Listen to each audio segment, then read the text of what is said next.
ఇక్కడ ఇద్దరు తెలుగు కవుల ప్రస్తావన తీస్తుంది అనుకుంటాను. 'నా కొరకు ఏడ్చేటి నయనంబులేదే' అని కృష్ణశాస్త్రి అంటే, "ఏడవకండి ఏడవకండి మీకోసం నేనున్నాను ఏడవకండి" అని శ్రీశ్రీ అన్నాడు. ఇద్దరూ ఒకే కాలానికి సంబంధించిన వారు ఇంచుమించు. అయినా సరే భిన్న రకాల అభిప్రాయాలు అక్కడొచ్చినాయి గదా!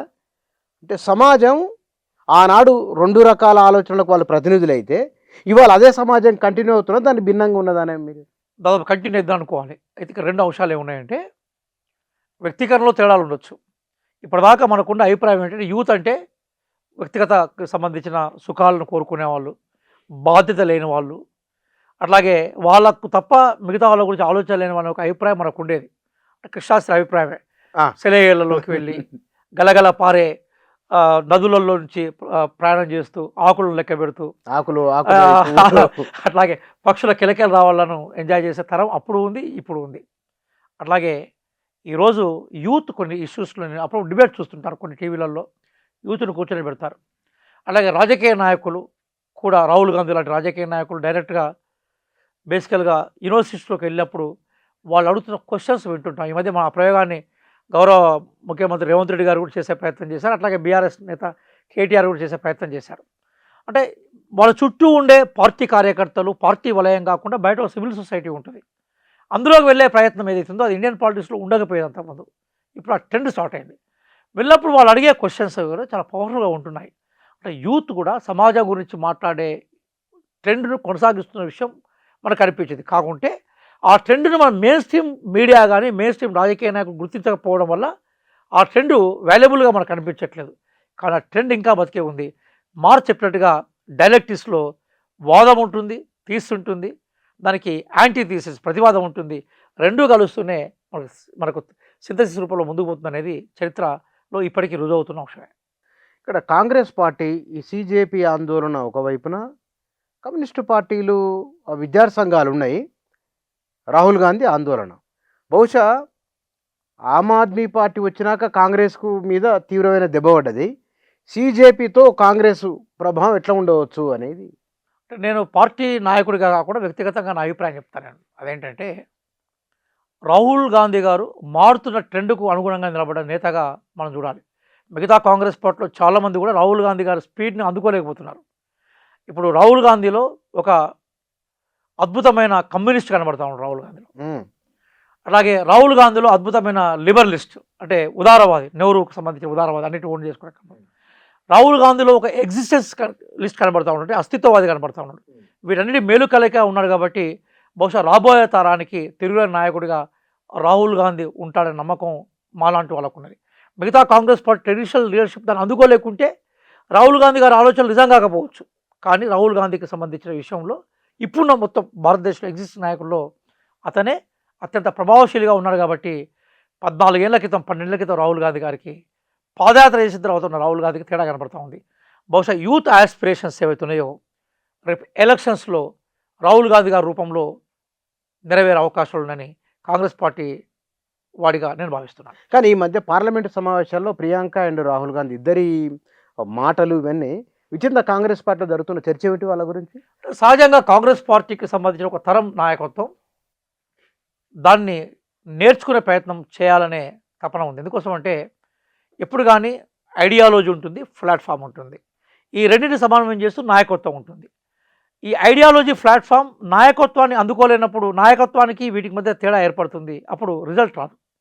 ఆ మూడింటిని సమన్వయం చేసుకునే ప్రయత్నం కూడా కాంగ్రెస్ పార్టీగా ఉండాలి. ఎందుకంటే ఇప్పుడు కాంగ్రెస్ పార్టీ నెహ్రూయన్ ఐడియాలజీని ఓన్ చేసుకోకుండా ఈ దేశంలో డౌన్ ట్రాడెన్ సెక్షన్స్ యొక్క ఓట్లను తిరిగి తెచ్చుకోలేదు. ఇది వాస్తవం. కాంగ్రెస్ ప్లాట్ఫామ్ ఏదైతుందో ఎన్ని మాట్లాడినా కూడా బీజేపీ ఈరోజు బలమైన పార్టీగా ఉంటే కశ్మీర్ నుంచి కన్యాకుమారి వరకు, ఫ్లారిడా నుంచి ఐజ్వాల్ వరకు బీజేపీని ఢీకొనే సత్తా ఆ ప్లాట్ఫామ్ కాంగ్రెస్కి ఉంది. దాన్ని ఒక నిర్మాణాత్మక పరంగా మార్చుకున్నంత వరకు, రాహుల్ గాంధీ ఐడియాలజీనే ప్రజల్లోకి తీసుకున్నంత వరకు కాంగ్రెస్ పార్టీ విజయాన్ని సాధించడం అంత ఈజీ కాదు. ఆ దిశగా కాంగ్రెస్ పార్టీ పనిచేయాలని కాంగ్రెస్ పార్టీ ఐడియాలజికల్ బేస్ను ప్రేమించే నేను భావిస్తున్నాను. రాహుల్ గాంధీ, ప్రియాంక గాంధీ వారిద్దరి కారణంగానే, అంటే సమర్థవంతమైన నాయకత్వం అందించని కారణంగానే భారతీయ జనతా పార్టీ వరుసగా గెలుస్తున్నది అనేది ఒక అభిప్రాయం ఉన్నది. వారు ఇప్పుడు రాహుల్ గాంధీ గారు, ప్రియాంక గాంధీ గారి వైపే దేశం చూస్తున్నది. ఎస్, 50 ఏళ్ళు కాంగ్రెస్ పార్టీ పవర్లో ఉంది కదా. తర్వాత ఒక గ్యాప్ వచ్చింది కదా కాంగ్రెస్ పార్టీలో. ఆ గ్యాప్ని ఇప్పుడు రాహుల్ గాంధీ, ప్రియాంక గాంధీ పూర్తి చేయబోతున్నారు కాబట్టి బీజేపీ మొట్టమొదటిసారిగా దేశంలో మెజార్టీ స్థానాలకు దూరమైంది. 2014లో భారతీయ జనతా పార్టీ ఎంత కంఫర్టబుల్గా గెలిచిందో, 2019లో ఇంకెంత బాగా కంఫర్టబుల్గా గెలిచిందో, 2024 ఎన్నికల్లో అంత కంఫర్టబుల్గా గెలవలేదు.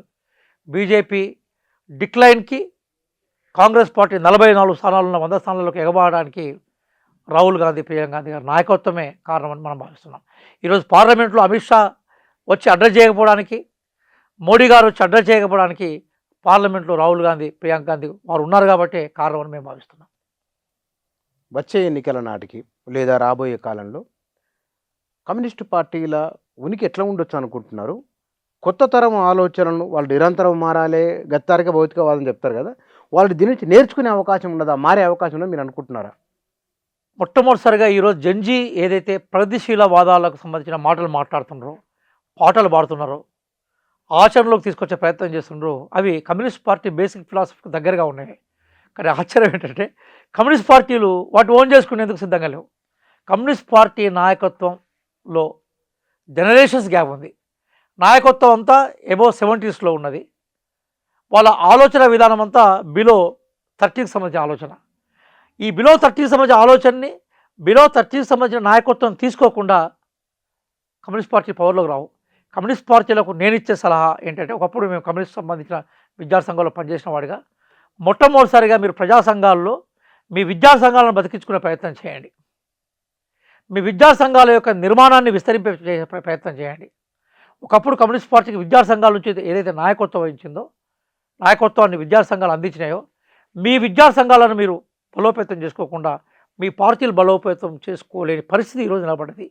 అందుకోసము focus on your students organization అనేది నేను వాళ్ళకి ఇచ్చే సలహా. మహాత్మా గాంధీని భారతదేశ రాజకీయ నాయకులు 1-2 సందర్భాల్లో తప్ప మిగతా గుర్తు చేసుకోరు. కానీ ఈ తరం అంబేద్కర్ గాంధీని ఎలుగెత్తి చాటడం గల కారణం ఏమై ఉండొచ్చు అని అనుకుంటున్నాను.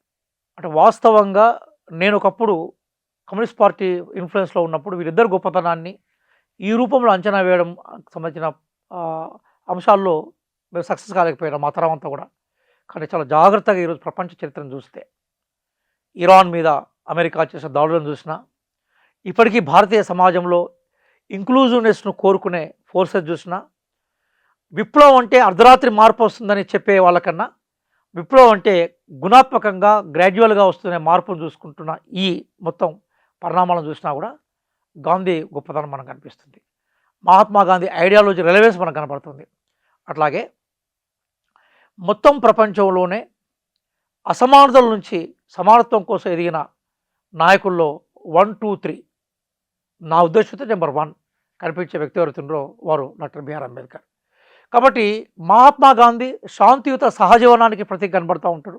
మనిషి అంతిమంగా మనము సహనంతో శాంతియుతంగా జీవించాలని కోరుకునే ప్రతి సందర్భంలో గాంధీ ఉంటాడు. లిబరల్గా విశాలంగా కనబడుతుంటాడు. ఆత్మగౌరవము ద్వారా మాత్రమే సమానత్వ సాధనకి మార్గం వేస్తున్నప్పుడు డాక్టర్ బిఆర్ అంబేద్కర్ కనబడతాడు.